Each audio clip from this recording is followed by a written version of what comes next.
Hello there. What is going on, everyone? Today we're talking Star Wars Armada, and we're talking about a new type of upgrade that I want to throw past the community and see what you guys think. This is a conceptual type of talk about something that might hit the homebrew community at some point, might not, might be interesting. I think it's an interesting discussion point, and it's something I'm calling augments.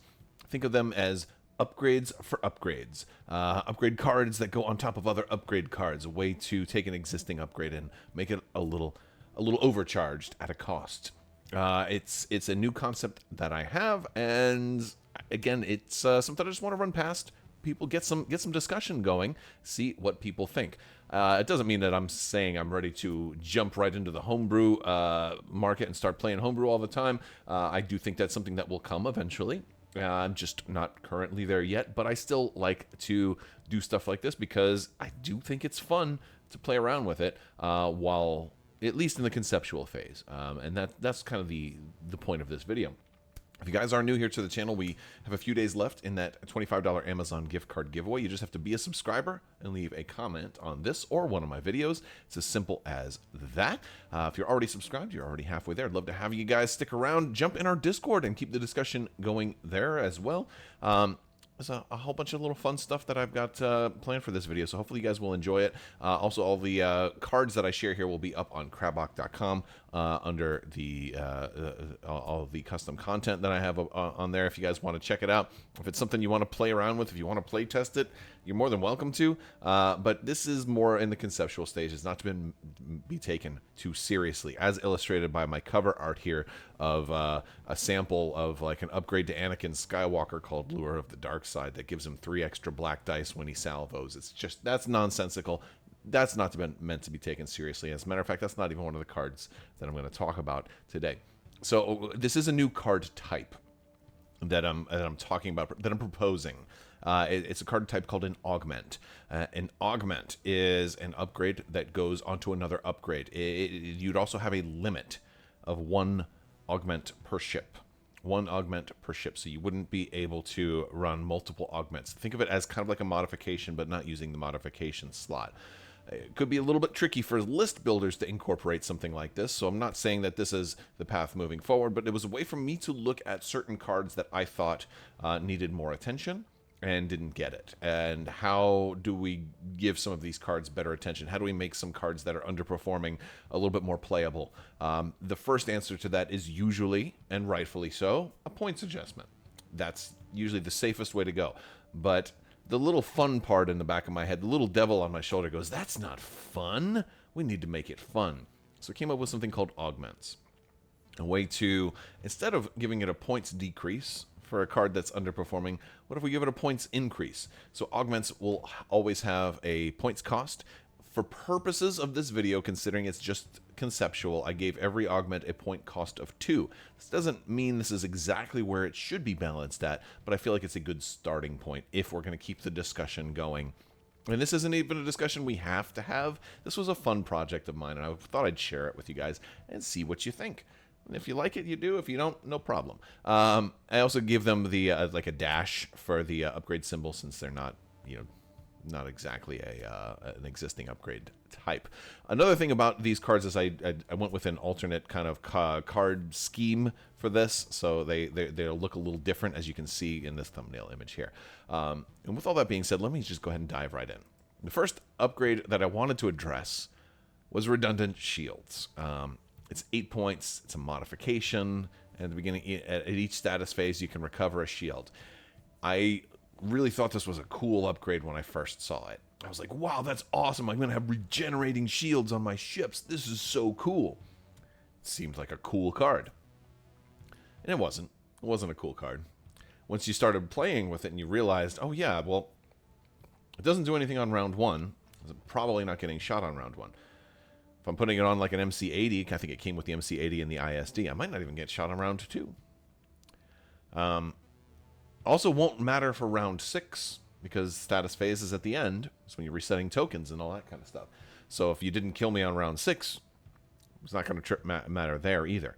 It really kind of only matters on maybe half the turns in the game, maybe 3 times. You might get 3 shields out of this. You also might not. You might not get shot at all. A lot of the times, more often than not, when I had a ship with redundant shields, I wasn't getting shot at all. I might get shot once, or one round, I should say, and so I could trigger this maybe one time, because all it takes is 2 rounds of shooting to of dedicated shooting to bring down a lot of ships, and that usually meant I'd only get 1 shield back, because you'd start shooting me. Maybe you do a lot of damage to my MC-80, but you wouldn't kill it. Your whole fleet's firing at it. Okay, the end of the round, I get 1 shield back. Next round, it doesn't survive to the end of the round to get yet another shield back. That's kind of how this would work out. There's ways to make this work a little bit. There's kind of janky tech you can put in there, transferring shields and things like that. And there's some ways to work with it, but it's already way overcosted, and it's a modification, which already makes it really difficult. So I came up with the shield battery cell. It's an augment. Under the augment subtype, it says this goes on redundant shields. So it's an augment for redundant shields. And again, the points cost is 2. We also have the little watermark at the bottom. So and then with the new border type, it should be very, very clear that these are not official cards, right? This is all just conceptual. But the idea here is also the other rule with augments is that because they're attached to an upgrade card, if the upgrade card that they're attached to, if their host card ever gets discarded or destroyed by like a Darth Vader boarding team or something like that, the augment is also gone. So if you can discard the augment, and the parent upgrade might still be there, but if the parent ever goes away, the augment also goes with it. So in this case, this is called a shield battery cell, and it says at the start of your activation, you may discard redundant shields to recover 2 shields. It's not half bad. I figure that kind of balances the equation a little bit. In the event where you're getting concentrated fire, and you could still be killed in maybe 1 turn, but if you survive the 1 turn, maybe you don't think you're going to survive a 2nd turn, let me go ahead and activate, and I'll pop this now, get 2 more shields back. Now that does raise, of course, the cost of the whole thing up to 10, but this could do a little bit more to maybe help actually get your points worth out of redundant shields. That's the concept, is, a shield battery cell. Of course, once you use it, you're going to lose redundant shields, because you have to discard redundant shields to get those 2 shields. So then you're not going to be getting shields back at the end of the turn. So it's do I take my chances now and hope that I survive? Also could be a great thing to maybe pop on the very final round. Pop this on round 6 and hope that you make it. Actually get some value out of redundant shields in the event that you don't get shot the entire game, and then they finally start opening fire at the very end. The risk is still there, because your opponent could just say, well, I'll ignore your flagship that has redundant shields and the shield battery cell or whatever, just like they always might do, and just go for everything else and win on points.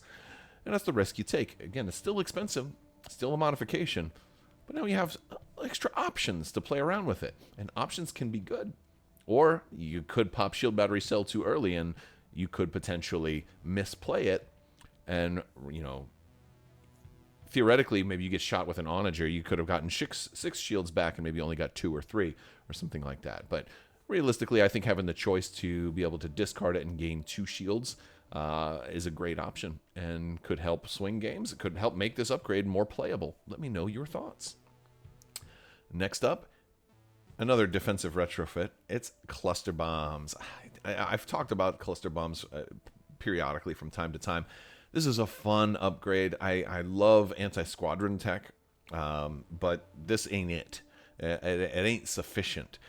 It is a defensive retrofit. Most ships only have a single defensive retrofit. The ones that do have it usually have to reserve it for something much better.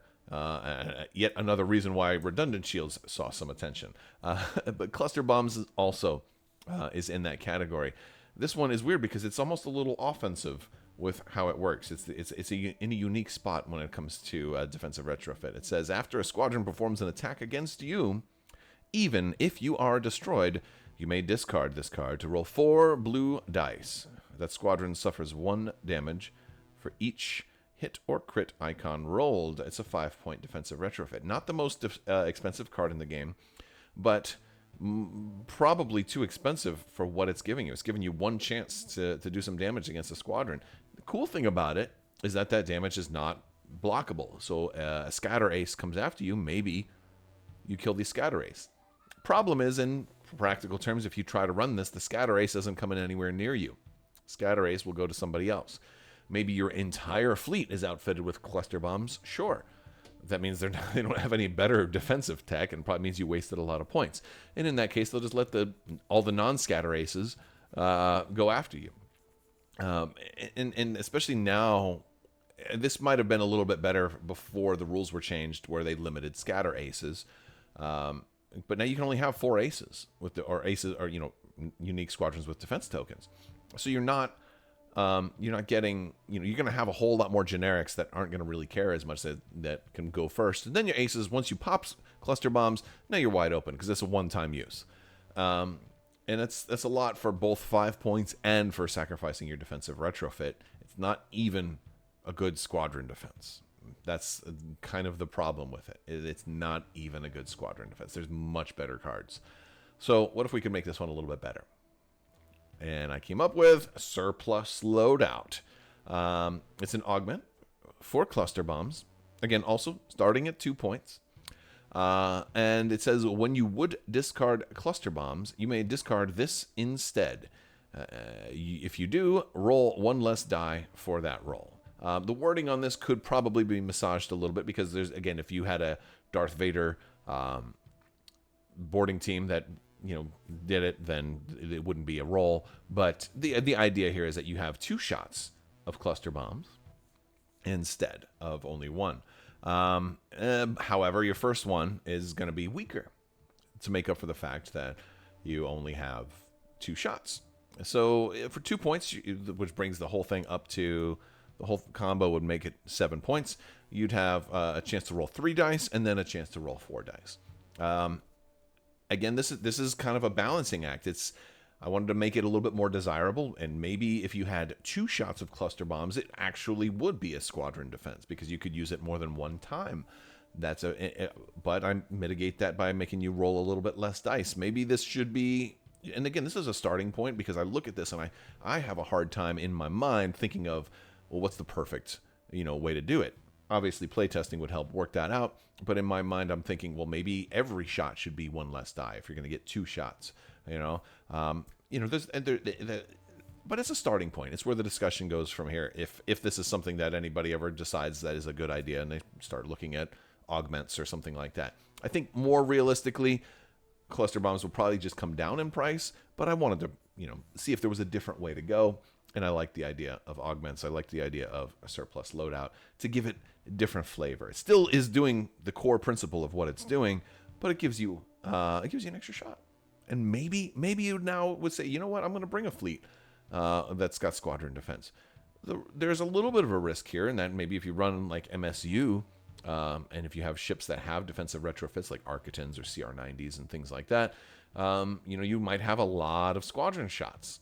Again, it still doesn't stop squadrons from kind of taming up on the one ship one at a time. Again, because once cluster bombs is gone, then there's no more defense. It's still only 2 times. It's a thought. This one could be hit or miss. Let me know what you think. Moving on, maybe the worst card in the game, maybe the least played card of all time, Director Isard. Yasani Isard is one of those that I have a list of cards that I've never used, and she is on that list, and she will remain on that list for a long time, even perhaps with a points reduction. Maybe if she were down to 1 point, she might get used, just for Vader fodder. The problem right now is at 3 points. Still would never use her. I mean, because I would be bringing her primarily just to look at ways to feed officers for Vader officer. So, and there's cheaper officers that do better things than Director Isard. She was made, I think, in the launch wave, or wave 1, very, very beginning of the game. She came out, I think, when there was still some mystery to the game. To be fair, there's cards like this might still have a place in the game. Like, she might not need a nerf. She might not need any changes at all, because she might exist for new players to have a way to help them kind of learn the game a little bit better. Oh, hey, I get to look and see what you're planning. Of course, a veteran player will probably always be able to guess what their opponent are planning. There's very few times where somebody throws you a curveball that you're like, oh, I wish I'd have known that you were going to nav. Usually it's like, it's not a big deal. You know, I think the only times where it becomes really, really questionable is if somebody's got kind of only so many squadrons left and you don't know if that flagship, that like that ISD was going to pop a nav or engineering or a squadron command on a crucial turn. There's some cases where it would help to know, but even in those cases, if you knew, it doesn't really change much. So how could we help Yasani Assard become a little bit better for the game without just going with a points reduction? Well, here's my suggestion. It's if she were to assert her power a little bit. Asserting her power. It's an augment specifically for Director Assard. It's also 2 points, as are every card on this list. There's 6 cards here, so we're already halfway through. But this one says, at the start of the status phase of round 3, you may assign 3 raid tokens to enemy ships. So now all of a sudden this works with what she's doing. All right, you're getting a look at command dials. Can you remember what's happening? Can you remember what people are doing? You've had a few chances to look at some things. You kind of have an idea as to the mentality. You know, you can see, oh, are they just doing nav? They're going to probably keep doing nav. Oh, can I remember I looked at that guy's dial. I looked at that Star Destroyer's dial last turn. What did it look like he was doing? Okay, you know, and this one it's an interesting one. Now, rage tokens aren't the end-all, be-all. The Empire doesn't do a whole lot with them, but this gives the Empire a little bit of use. I also want to give some credit to Bernie. He's one of our locals, also on the Brace for Impact podcast. I was talking this over with him or whatever, and then he actually suggested the idea of her giving out rage tokens. So Bernie gets partial credit for this idea as well. So if you hate it, direct all of your hate towards Bernie because he doesn't like my slogan of always wash your socks. He thinks you should throw your socks out and just buy new ones each time. Can you believe that's just pure chaos? We can't just be buying new socks every day. You've got to wash them. All right. But yeah, so that's the idea with Director Assard. It would allow you to... It's only a once per game ability. It doesn't require you to discard her. You can still use her to look at stuff. But and of course, it raises the total cost from 3 plus 2 up to 5. So it makes her a little more expensive. But now it gives you something that you can do. I still don't think it's great. I still don't know if we would take her, but it could be interesting. Round 3 is an important round, but this is the status phase of round 3, so this will be going into round 4. The start of the status phase, you've still had a chance to look at things round 3, and then that's when you're getting your best information. By the way, these 3 tokens, you could put all 3 on one ship. You could split them up. You could do 2, 1, and 1, or you could do 1, 1, 1. You could do a lot of different things.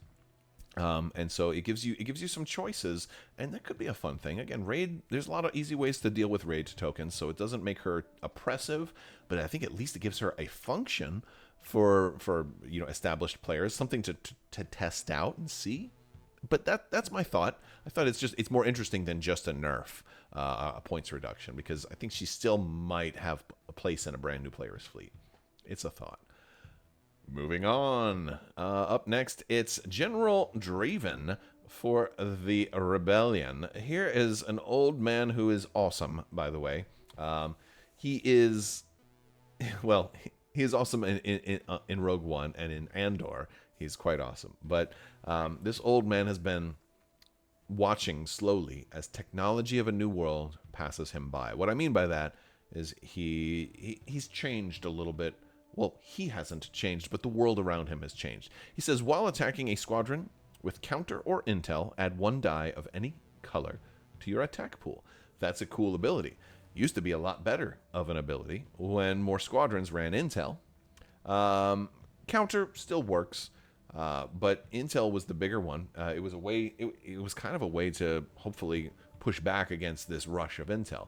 This was made when intel gave all enemy squadrons heavy, and, you know, basically let your squadrons run wild and ignore everything else. The problem is that intel was then changed. Intel evolved. General Draven did not. And so his value is a lot less. Now, he's not a particularly expensive officer, but there are really good rebel officers out there, and regardless of his price, even if he got a points reduction, He's still taking up that officer slot. I don't think anybody's going to run him anymore. Not the way he is now. There's a slight chance you might run him, but just, again, there's a lot better officers. So even with a points reduction, he's using too valuable of a slot. So let's consider an augment. What if General Draven was up against the clock? Up against the clock is an augment that is, I had to specify Officer General Draven with the officer symbol so it doesn't get put on the commander version, which of course it wouldn't do anything. It is a 2-point augment. And I'm also going to say that I did borrow some art from Star Wars Unlimited with this one. Not my favorite art style, but yeah, I wanted to do something a little different on this one. It says General Draven's effect also triggers against squadrons that have the grit keyword. So again, this makes Draven a little bit better. I'd say a whole lot better, perhaps. If someone does bring the intel keyword, intel gives friendly squadrons at distance 1 the grit keyword. That's how it works now. It used to give out heavy to enemy squadrons. Now it makes friendlies have grit. So now all of a sudden it kind of goes back to affecting intel again in a more meaningful way, because it's like, do you really want to bring intel? Because now we made all those guys have grit. Again, not that many people bring intel anyway, but there's also a lot of really good squadrons, really good aces that have grit. There's not too many like super strong generics that have grit, but there are some, and they usually are pretty tanky, so getting an extra die on them isn't going to completely, flip the game on its head. But I think this makes him usable. I think this gives him at least twice as many options to actually be effective. And as such, maybe this augment should be more than 2 points. Maybe it should be 3. That would double his cost. It's a starting point. It's a discussion. But I think it's cool because it works on some of the best squadrons in the game. It gives you maybe a fighting chance. And it also fills maybe a critical weakness in the rebellion that has been kind of left open since the LTT change. Rebels don't have any ships with bombard. So Rebels can't really run the linked turbolaser towers to its full effect anymore. And that was a very effective tool at pretty much everything, but it was also very strong at going after aces. It was also really strong at going after squadrons. You can get that once, that one big extra huge shot. And here's a way for at least one ship that Draven is on to be able to get an extra die when he's attacking one of those squadrons with grit. I think it's cool. I think it's maybe the Rebels, it may be the most powerful augment that I have in this list, possibly. And if so, I'm okay with that, because I think the Rebels could use it. But again, this is just the starting point. I'd love to hear your thoughts. Do you think it's too much, or do you think it's not enough? Are you still not taking Draven, or would this get you to start taking Draven? Or maybe in your meta, people still run a lot of counter and intel, because again, like, this does have some potential work against Sloan interceptors and things like that. So do you think? Then again, interceptors die quick already, and you really need it. Let me know. Maybe you're already running Draven, and maybe you think he's perfectly fine as is. And if you're already running him, what do you think about adding an extra 2 points to give him a little extra functionality? It's a thought. I thought it's more interesting than just a points reduction. Next up is a card that we talked about in the Armada Facebook group recently. A lot of these I've actually brought up in the Armada Facebook group. I'll do this from time to time. I'll start a conversation about an upgrade. I'll ask people if they're using it. Usually cards that I don't see run very much in my games and in my local scene. And so I like to, kind of put my pulse on the feel of a much larger community. And this is one that a lot of people don't use. There is some that do, but a lot of people don't use, primarily because there's better options and there's other ways to deal with it. It's the Advanced Transponder Net, a 5-point offensive retrofit. It says friendly heavy squadrons at distance 1 to 2 prevent engaged squadrons from attacking ships. There's a whole lot that's wrong with this card. Maybe one of the most busted cards in the game, primarily because it's a modification, and on top of that, it kind of has a backwards functionality. Generally, your heavy squadrons typically seem to be your bombers. In some cases, it can be, like a Lambda shuttle or something like that. But they're usually not the squadrons that you want to to be engaged with other squadrons. They're usually not the squad, so this is like planning for failure already. On top of that, it's taking up your modification slot, and it's also not cheap. 5 points is a little on the expensive side. It's pushing that. So what if it was a little bit better? Because there are some use cases that people have pointed out that they do like to use this card. I think there are better options, but this is I want to come up with an option. I came up with targeting uplink. I try to keep some of these thematic. And if the advanced transponder net also had a way to do like a manual override into your targeting for those heavy squadrons. A lot of them tend to be bombers, but not all of them. And that was kind of one of the things I had in mind here. It said, look, the advanced transponders net's not working. We're going to uplink into you directly, and we're going to use it a different way. So targeting uplink is an augment for the transponder net, also costs 2 points. And it says, you may discard advanced transponder net to allow a squadron with heavy to change one die to a face with a hit icon and no other icons when attacking. Again, the wording on this could be massaged a little bit, but the idea is this is a once per game ability.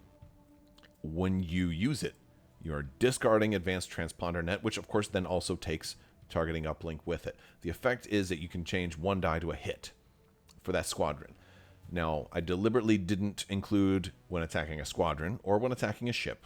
I left it wide open because I wanted you to get a little bit of power. This does make it 7 points and also a modification. So I wanted you to be able to get something meaningful out of it. If your build requires the advanced transponder net to kind of give protection for your ships, and those bombers are out there and they're heavy, but they're protecting your ship, then great. But 9 times out of 10, if that's ends up not really mattering that much, or maybe you've only got one squadron left, you know what? Boom. Let's go ahead and at least guarantee one hit result. Now, this can be great if you've got a bomber. Maybe your bomber command center failed you. It gives you that kind of one time. I'm going to basically the effect that Intensify Firepower has. All right. For ships, but this is for a squadron. It can work against, you're firing against an ace. Oh, maybe I finally I got the accuracy to stop their evade, but they have the brace and I have 2 damage. Hey, I can turn one more die to a hit and make it 3 damage. The brace will still kill him anyway. It could work in those cases. It could work, it could work with a lot of these, but it has to be somebody with heavy. Of course, that makes it obviously thematic, and it makes it work with advanced transponder nets, and it means that other non-heavy squadrons won't be able to use it. So it does limit on which ones you can do, and it's only giving you a single die. And the other important thing is you're not getting a crit out of it. You're not getting that guaranteed crit, but it does help you mitigate a single blank, especially when it comes to attacking ships outside of the bomber command center. There's not a whole lot of things that can mitigate a bad die roll from a squadron, and of course, there's still PDIC, which could still mess with it. So maybe it needs to be changed where that that hit can't be adjusted any further or something like that. But that might be a little too strong because Lando has tech like that, and of course that we know how strong that can be. So this is the starting point. This brings it up to 7 as a modification. Let me know your thoughts. My guess is if you weren't going to take advanced transponder nets before, you probably won't still take it now. So who knows?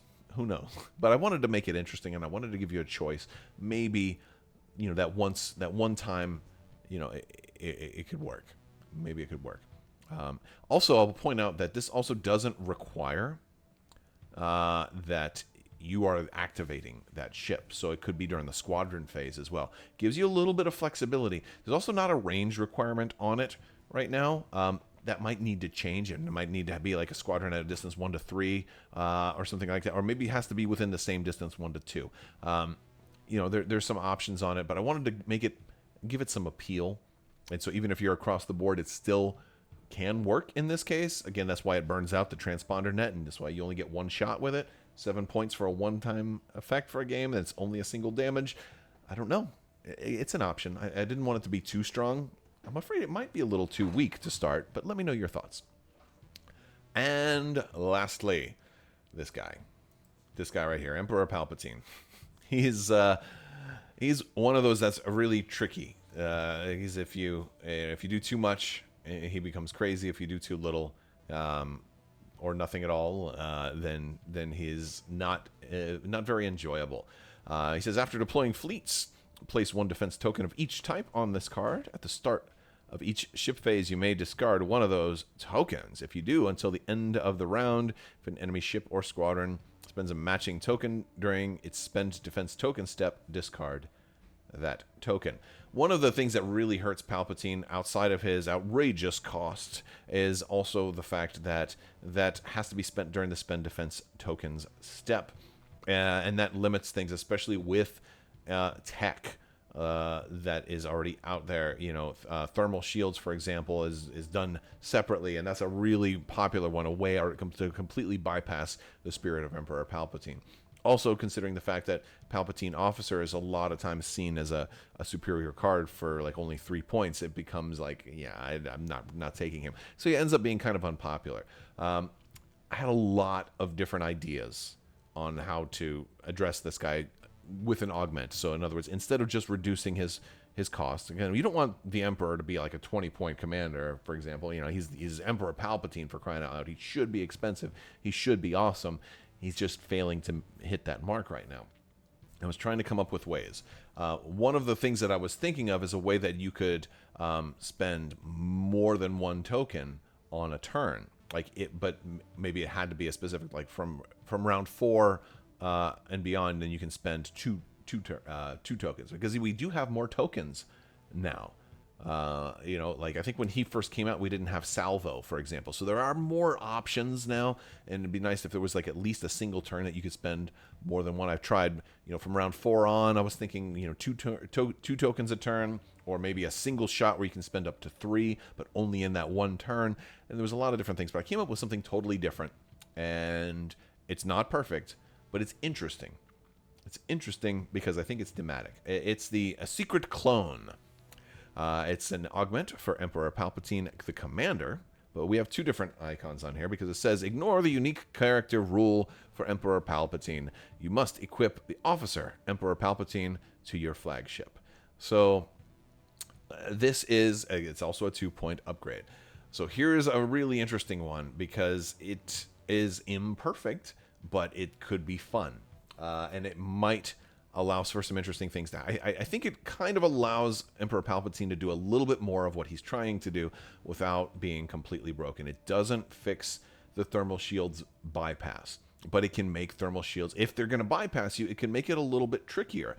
The idea here is, all right, so Emperor Palpatine Officer says when an enemy ship or unique squadron declares you as the target of an attack, it must spend 1 of its defense tokens if able. However, spending that defense token is also not the spend defense token step. If so, then again, this combo could be like super broken.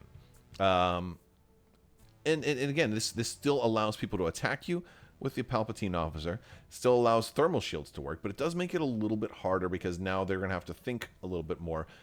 You're more likely to take this ship into harm's way. That ship has to be careful about what defense tokens it's spending when you attack it. They also have to be doubly careful if they want to attack you. The idea is you've got a clone of Palpatine on the flagship, and which one is which? Which one's the real Palpatine, and which one is not the real Palpatine? Because of the way that the interactions work, and when Commander Palpatine's abilities still being relatively weak, one of the things that this does is it does prevent you from running Intel Officer, at least on the flagship. Unless, of course, it's an SSD, which, go for it. I don't think Palpatine is a great commander for an SSD. So, sure, by all means. Of course, you could still put Intel Officer elsewhere. The problem is, at this point, you're looking at a 40-point commander, basically. Because 35 plus 3 plus 2, it ends up becoming very, very expensive. And it's still not even guaranteed to work. Again, the turn that you choose brace, your opponent can then just spend their brace to attack you. So there's still ways around it, but it makes it a little bit more tricky, and maybe you're more likely to actually see defense tokens get gobbled up a little bit faster. I don't think that this one is super broken, but I think it's interesting, and I wanted to at least bring it up conceptually to talk about. Do you think something like this could potentially work? The other thing about all of these is that running an augment again, there's only one per ship, right? One augment per ship. So if you were to run something like this, you also couldn't run another augment, so you wouldn't also be able to be like, Palpatine's here, but I'm also running the cluster bombs with the cluster bomb augment or something like that. So it's a way to kind of help balance it and to kind of keep them in a bubble where we can look at the impact that they do all by themselves. That's a thought. Obviously, stuff like this would be tricky for current list builders to be able to implement. Also, that's something that you want to think about, since that's kind of the meat and potatoes of most tabletop miniatures games. Most list builders already won't let you put Palpatine on a ship that already has Palpatine, but maybe you could add a slot for augment, and just like how ships have a title slot without actually physically having a title slot, you can have an augment slot. And in the case of Secret Clone, you could probably just have the Officer Palpatine graphic kind of attached to the Secret Clone, so when you add it, it just adds both. There's ways to do that. Could be a little tricky, though, and I recognize that. So again, this is just a starting point. Just meant to make Palpatine a little more interesting. I think this would make him a little more interesting. Could have a negative play experience in some cases, though, so that's the one thing we want to be careful of. So again, this is all just for discussion. I'm curious what you guys think. Do you think augments could be something that happens in Star Wars Armada at some point, since there's a lot of communities creating content right now? Would you like to see something like augments out there? And even if so, I think it's a distant future kind of thing. It's not anything that we need now. Maybe in 2027 or something like that. But if that's something that you guys think could work, maybe some people will start, thinking about it a little bit. And I'm curious to see what other types of augments people might come up with. It's just a thought. Let me know what you think. Maybe it's a bad idea. Maybe you think it's a great idea. Maybe it's somewhere in between. I will talk to you later. I want to thank you guys so much for watching. A big thanks to my patrons. You guys are absolutely amazing and out of this world. You help make this channel possible. May the Force be with you. Live long and prosper. Be excellent to each other. Party on, dude. So say we all. And always wash your socks. You too, Bernie. Always wash those socks.